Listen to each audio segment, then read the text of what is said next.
السلام علیکم۔ Pakistan defence news میں خوش آمدید۔ پچھلے 48 گھنٹوں میں مسلمان جب عید منا رہے تھے تو اس دوران پوری دنیا میں خون گھمائے جا رہے تھے۔ ایک ایسی جنگ جو چھڑنے جا رہی ہے جو اگلے 48 گھنٹوں میں شروع ہونے والی ہے۔ اس جنگ کو روکنے کے لیے ایران کے ساتھ رابطے کیے جا رہے تھے۔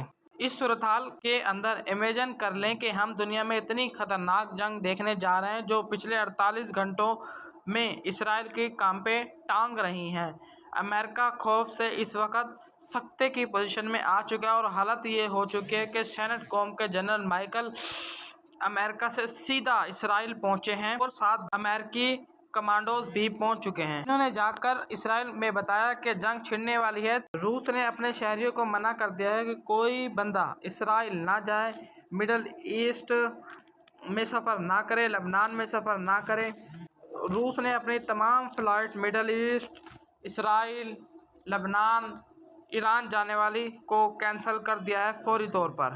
چائنا نے بھی امریکہ کو فون کیا کہ آپ ایران کو کہیں کہ فوری طور پر جنگ روکے۔ قطر نے، سعودی عرب نے، عمان نے، ترکی نے بھی ایران کو فون کیا کہ جنگ کو روکیں۔ لیکن اب یہ جنگ نہیں رکے گی کیونکہ اب اگلے 48 گھنٹوں کے اندر جو کچھ ہونے جا رہا ہے وہ حالات بتا رہے ہیں۔ وال اسٹریٹ کے جرنل نے رپورٹ کی کہ اگلے 48 گھنٹوں میں ایک بڑا حملہ ہونے جا رہا ہے جو پورا مڈل ایسٹ میں ممطرح ہے۔ حکمرانوں کو بھی خوف ہے کیونکہ یہ جنگ عالمی جنگ میں تبدیل ہو سکتی ہے۔ اب جو اگلے 48 گھنٹوں میں ہونے جا رہا ہے شاید ہم اپنی زندگی میں تباہ کن جنگ دیکھنے جا رہے ہیں جس کا ہم نے پہلے کبھی سوچا بھی نہ تھا۔ اب ذرا سوچیں کہ اگر اگلے 48 گھنٹوں میں دنیا میں کتنے خطرناک ہونے والے ہیں۔ اس سے پہلے ہم سوچتے ہیں کہ اس سے گزشتہ 48 گھنٹوں میں کیا ہوا۔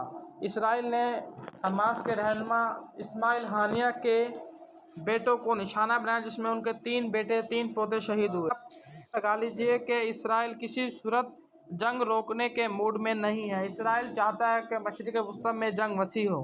امریکہ نے چائنا کو کال کی کہ آپ ایران کو روکیں، ایران آپ کا دوست ہے۔ ایران والی جنگ مشرق وسطیٰ کو اپنی لپیٹ میں لے لے گی اور تیسری عالمی جنگ بنتی ہوئی ہمیں نظر آ رہی ہے۔ آپ اس کو روکیں۔ چائنا نے جواب دیا کہ ہم اس کی گارنٹی نہیں دے سکتے کہ یہ جنگ رک جائے گی لیکن ہم آپ کا پیغام پہنچا دیں گے۔ تو اب آپ سوچو کہ صورتحال کس قدر خراب ہے۔ امریکہ کا پرانا دشمن روس، انہوں نے روس سے بھی بات کی کہ ایران کو روکیں کہ اب امریکہ کو جنگ واضح نظر آ رہی ہے اور امریکیوں کے پاؤں تلے زمین نکلتی جا رہی ہے۔ امریکیوں نے سعودی عرب، عمان، قطر کے ذریعے بھی کالیں کروائی ہیں کہ اس جنگ کو روکیں، ایران کو منع کریں کہ وہ اسرائیل پر حملے نہ کرے۔ لیکن کیا کسی کی اتنی جرأت ہوئی ہے کہ وہ اسرائیل کو روکے؟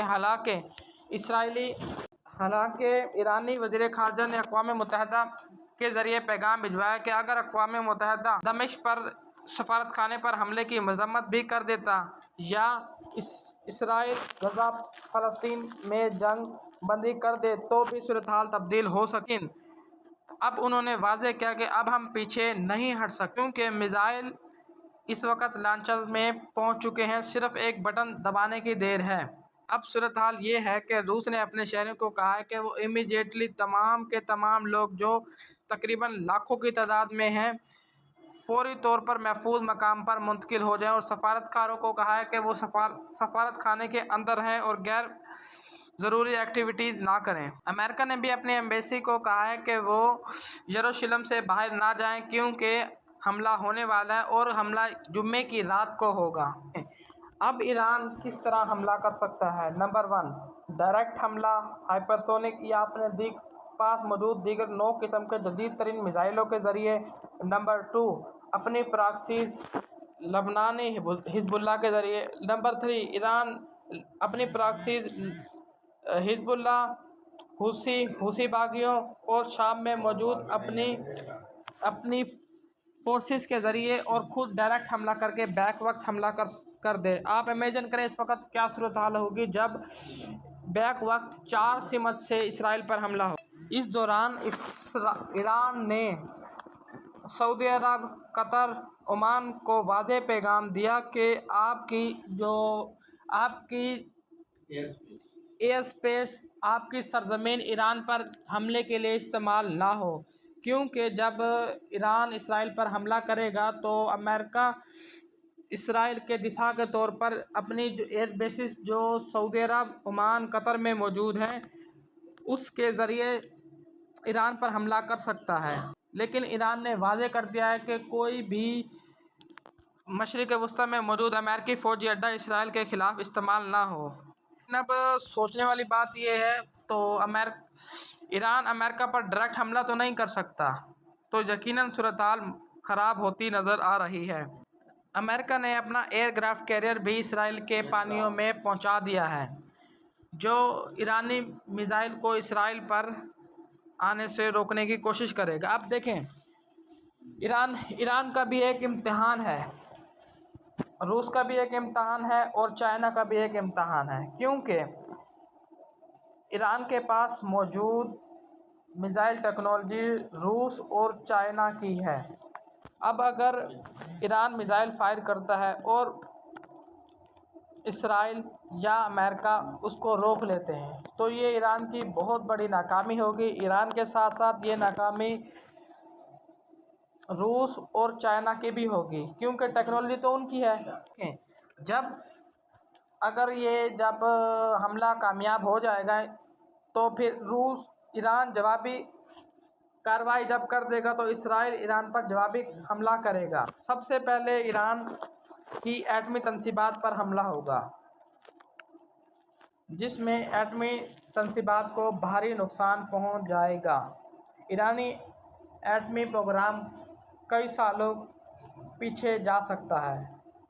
ایجنسی نے بتایا کہ ایران آج رات 100 سے زیادہ میزائلوں کے ذریعے اسرائیل پر ڈائریکٹ حملہ کرے گا۔ امریکہ نے اندرونی طور پر ایران سے تصدیق کی ہے کہ وہ امریکہ کی تنصیبات یا امریکی اڈے کو نقصان نہیں پہنچائے گا، اس شرط پر کہ امریکہ ایرانی میزائلوں کو نہیں روکے گا۔ دیکھیں، اگر امریکہ نے ایرانی میزائلوں کو روکنے کی کوشش کی تو پھر صورتحال نہایت خراب ہو جائے گی، کیونکہ امریکہ کے فوجی اڈے کویت، سعودی عرب اور قطر میں موجود ہیں۔ اگر ایران وہاں حملہ کرتا ہے تو پھر جنگ پورے مشرق وسطیٰ میں پھیل جائے گی۔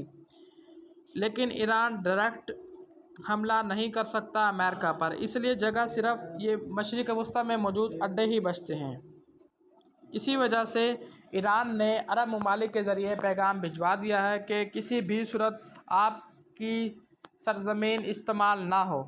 دیکھیں، اب ایک کام لازمی ہوگا، یا تو پھر ایران ختم ہوگا یا پھر اسرائیل ختم ہوگا۔ اب ایک نہ ایک کام لازمی ہوگا، فیصلہ 48 گھنٹوں میں ہونے جا رہا ہے۔ ویڈیو پسند آئے تو ہمارے چینل کو لائک کریں، چینل کو سبسکرائب کریں اور اپنے دوستوں کے ساتھ شیئر کریں۔